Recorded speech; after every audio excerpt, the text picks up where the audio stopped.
If you want peace, that comes with a mindset. Dr. Tony Evans talks about the benefits of adding focus to our faith. With God's point of view comes God's presence, and with God's presence comes life and peace. This is The Alternative with Dr. Tony Evans, author, speaker, senior pastor of Oak Cliff Bible Fellowship in Dallas, Texas, and president of the Urban Alternative. When you take stock of what's going on in your life, Dr. Evans says that your perception depends on your perspective. Today, he explains how we can see life from a more peaceful point of view. Let's join him. Whether it's within the heart or the home of the church or the broader society, turmoil rules today. Some perhaps would not use the word turmoil, they just say drama. Today's name for God is Jehovah Shalom. The translation is the Lord is peace.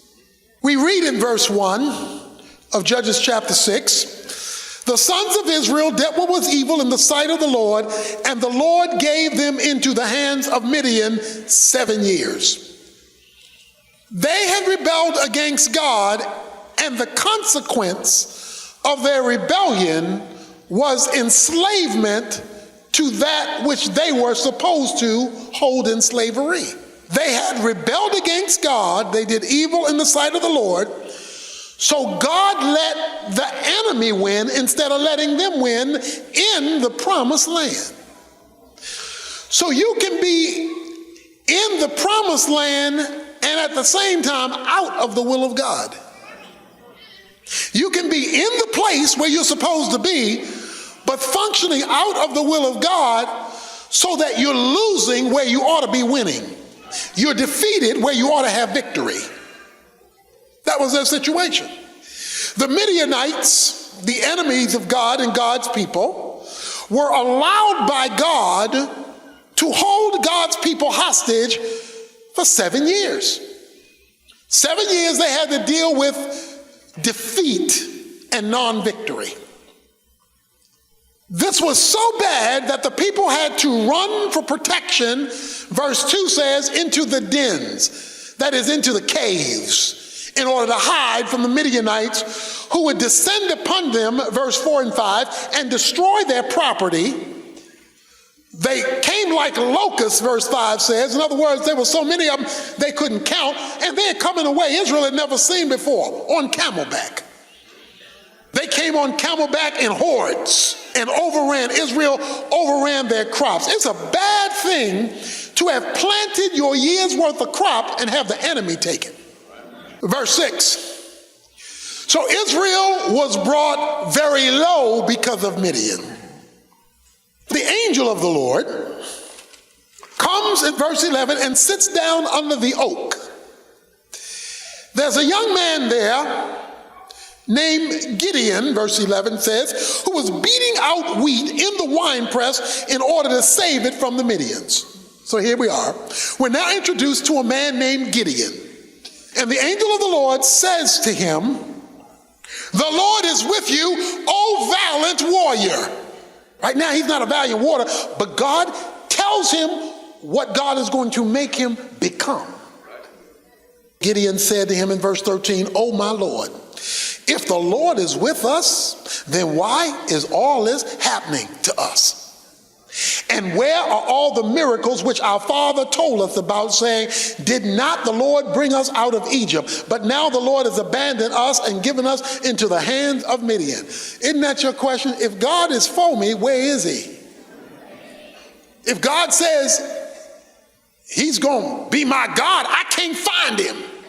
He says, I can't find God in all this drama. He says, where is he? I can't find him. He really answers his own question. I'm not sure whether he knew it or not, but he answers it at the end of verse 13. He says, but now the Lord has abandoned us and given us into the hands of Midian. He says, if the Lord is with us, why has he abandoned us? Okay, so here it is. God is with us in the general sense because we're his children.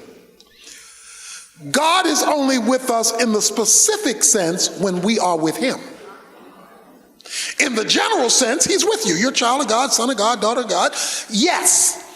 But in the specific sense, that is, in my drama, he is with you when you are with him. If you are not with him, you will not experiencing him being with you. Me or us.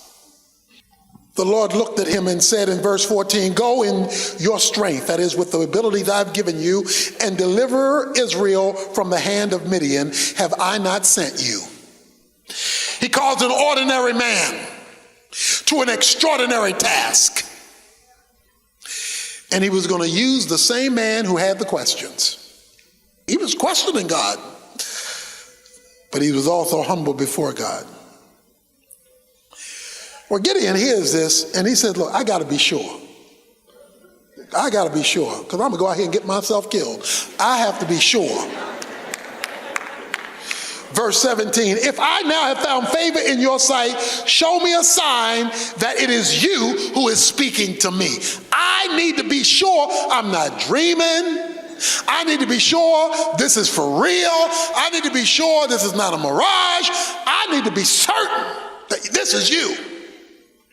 So he goes and gets some meat, he gets some unleavened bread, he gets some broth, he makes himself a stew, he puts the stew down in front of the angel of the Lord, verse 21, and the angel of the Lord put out the end of the staff that was in his hand and touched the meat and the unleavened bread, and fire sprang up from the rock and consumed the meat and unleavened bread.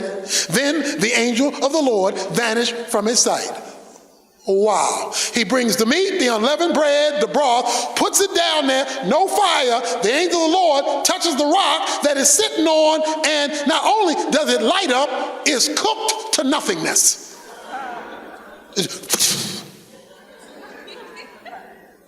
And the angel disappears. And Gideon decides, yep, this is real. He asked God, here it is, to verify his presence. That's what he asked. Verify that this is you talking. Because sometimes you're not sure. Is this God? Is this me? Is this real? Is this Memorex? I am not sure. So I need certainty here because this is too serious. When Gideon, verse 22, saw that he was the angel of the Lord, he said, alas, O Lord God, for now I have seen the angel of the Lord face to face, because the angel of the Lord is the same as O Lord God. It was God being manifested in a visible form. The Lord said to him, here it is, peace be to you. Do not fear, you shall not die. Why did the angel tell him that? Because you couldn't live and see God. He says, don't worry, you're not going to die. Then Gideon built an altar there to the Lord and named it, here it is, Jehovah Shalom. The Lord is peace. So that raises a question, doesn't it? What is peace? Let me tell you what peace is not. Peace is not a truce. Peace is not simply ceasefire. Because a lot of people who cease fire still live in a Cold War. You may not be fighting and fussing with your mate all day, you're just not talking to each other. And you think a Cold War equals peace. That's just truce. It's just ceasefire. The word shalom means whole, complete, or well-being. It is to have things ordered, or to say it as we say, no more drama. Peace is well-being in spite of circumstances because me and God are on the same page. Isaiah 57 verses 20 to 21 says that sin interrupts peace. It says there is no peace for the wicked and those who are in rebellion against God. Just like the Midians were allowed to overrun Israel, God allows hell to overrun us when we are disconnected from him by sin. If you and I are unwilling to address the sin, don't look for the peace. You can't have it. You can get distractions. You can create distractions to help you forget how bad things really are. But peace is when you don't have to create artificial distraction. An unwillingness to address the sin is a refusal to receive the peace. To see God put it together in your heart, home, church, society. Jehovah Shalom. The Lord is peace. Don't misquote that. It doesn't say the money is peace. It doesn't say the position is peace, the power is peace, the job is peace, the relationship is peace. It doesn't say any of that. It says Jehovah Shalom. The Lord is peace. So that raises a question. How do I get it? Okay, I got it, but how do I get it? Because I need it. You need it. We need it.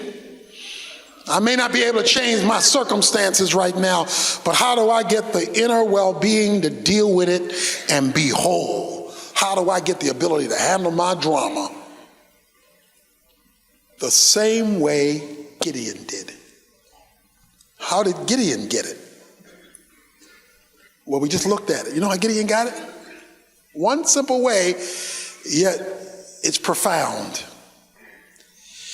He got peace when he knew the Lord was with him. He has not yet fought the Midianites. He's not yet solved the problem of the Midianites. The Midianites are still an issue. But he builds an altar, has a worship service before his problem has been solved. He didn't get peace because he's whipped the Midianites, because he hasn't whipped the Midianites yet. They're still out there like hordes. But he builds an altar and praises God for peace. He praises God for peace not because his situation has changed. He's praising God for peace because God has showed up in his situation. It is the realization of the divine presence that gives him the peace. You can go whatever you want to go, spend whatever you want to spend, do whatever you want to do. If God is not in the middle of it, you won't have peace. The best you'll get is deflection, not peace. Dr. Evans will tell us more about the spiritual way to deal with the drama in our lives when he continues this message from his compilation called Living Above the Circumstances. This 2-volume, 15-lesson collection explains how to get more out of life no matter what your situation looks like. We want to help you discover the peace, confidence, and emotional fulfillment that are waiting for you. So we're offering CDs of all 8 full-length lessons in Volume 2 of this set with our thanks for your gift of any amount to help us keep Tony's teaching on this station. This special offer runs out on Wednesday, so be sure to contact us today at tonyevans.org to make your contribution and your request. Or give us a call at 1-800-800-3222, where staff members are standing by around the clock to help you. Again, that's 1-800-800-3222. I'll repeat that information for you after part 2 of today's message. Here's Dr. Evans. Gideon was going to put together an army of 34,000 men or something, and God said, nah, too many, 300, that's all I need. Wait a minute. You want me to go out there, look like a fool in front of all of those armies with 300 Spartans? That's all you want? No, Gideon, that's all I need. Give me 300 of the right, not 34,000 to look good with numbers. He tells him in chapter 7, he says, just to HBO, you help a brother out. Sneak over there and listen to what the enemy is saying. So he did a little surveillance and went over there, and they heard some of the guys talking, and some of the Midianites were talking, and they said, them Israelites gonna kill us. They didn't know God had already gotten them scared. He'd already got them shaken up. He'd already got them, they were already beaten. That's why God only needed 300. Because he knew some information. He had some inside scoop. Then that raises the last question. How do I get to know that he's there? Since him being there is the key to peace, how do I get to know that he's there? Look at Romans chapter 8. Let me read verses 5 through 7. For those who are, Romans 8, verse 5, for those who are according to the flesh set their mind on the things of the flesh. But those who are according to the Spirit, the things of the Spirit. For the mind set on the flesh is death, but the mind set on the Spirit is life and peace. Because the mind set on the flesh is hostile toward God, for it does not subject itself to the law of God, for it is not even able to do so. If you want peace, and peace is tied to divine presence, that comes with a mindset. The mind set on the flesh is death. And death is separation from God. That's what death is. He's talking to Christians. The mind set on the human point of view, the man perspective, the world's perspective. You don't even have to be following the devil. You just got to be mannish. The Bible calls it carnally minded. That does not operate with the mindset of the Spirit. What's the mindset of the Spirit? God's point of view. You must set it. Because if you won't set it, you won't use it. If your mindset is earthly, that's what you're going to use. He says the mindset, the frame of thinking that you operate by must be spirit, that is God's point of view, and with God's point of view comes God's presence, and with God's presence comes life and peace. If you want God's presence, you must have his mindset. If you do not have his mindset, you do not have his presence. If you do not have his presence, you do not experience his life. If you do not experience his life, you don't share his peace. If you want his peace, you have to have his life. To have his life is to have his presence. To have his presence, you have to have his mindset. I don't have to set my clock. I don't really have to set my clock. And the reason why is over the years, like many of you, I wake up early. I wake up at 3:30 or 4. I wake up early. I just, boom, I just wake up, eyes pop open. There was a time when I had to set my clock if I wanted to get up early. But now I don't have to set my clock externally because it's been set internally. I got an inside clock. And the inside clock tells me to get up because I've gotten so used to operating by a clock. It's not that it's not set, it's just not set externally. It's now just set up in my frame of reference because I automatically wake up.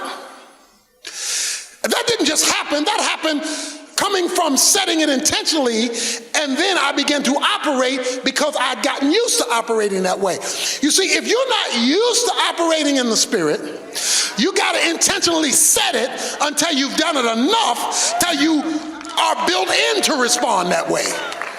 See, so many of us have been so carnal for so long that our inside clock is set carnally.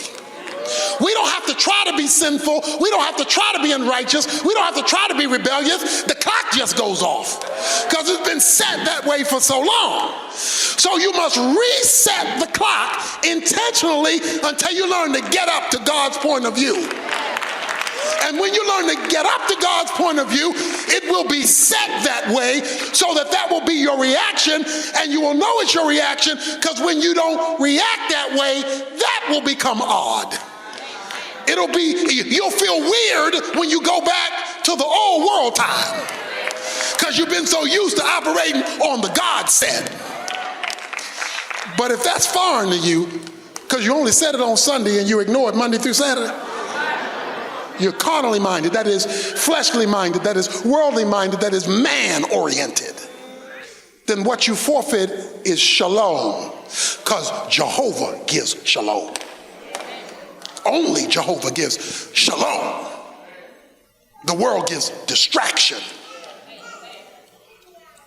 Have you ever been at a concert and you hear the orchestra warm up and you listen to all the discord? You know, the violinist trying to get everything tweaked, and the and the guitar's trying to get everything right, and you just got a bunch of noise. Sounds like chaos. Sounds like chaos, a bunch of noise.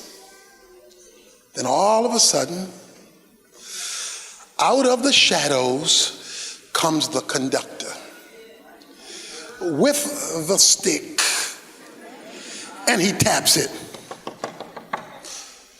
And the noise, discord calms down. And he raises it. And he wrings out his arms.